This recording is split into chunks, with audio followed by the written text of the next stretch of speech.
বর্তমান সময়ে মানসিক স্বাস্থ্য একটি বৈশ্বিক চ্যালেঞ্জ।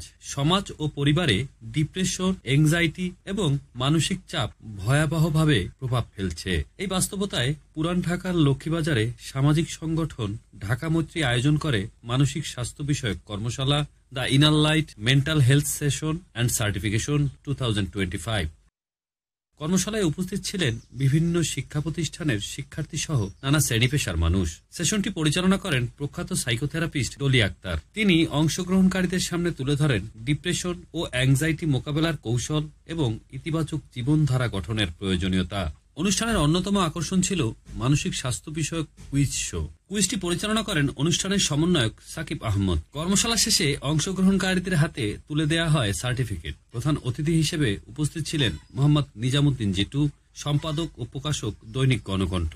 বিশেষ অতিথি ছিলেন আমেনা খাতুন ইভা, সম্পাদক ও প্রকাশক, দৈনিক সময়ের অপরাধ চক্র, নুরুল কবির, সহকারী অধ্যাপক, জাহাঙ্গীরনগর বিশ্ববিদ্যালয়, এবং মোহাম্মদ শহীদুল্লাহ কালু, সাবেক ছাত্রনেতা ও প্রধান রাজস্ব কর্মকর্তা, ঢাকা দক্ষিণ সিটি কর্পোরেশন। অনুষ্ঠানে সভাপতিত্ব করেন সংগঠনের সভাপতি মোরসালিন বাবু। এছাড়া উপস্থিত ছিলেন সাধারণ সম্পাদক এআই জাবেদ, সাংগঠনিক সম্পাদক মোহাম্মদ রুবেল আহমদ প্রমুখ।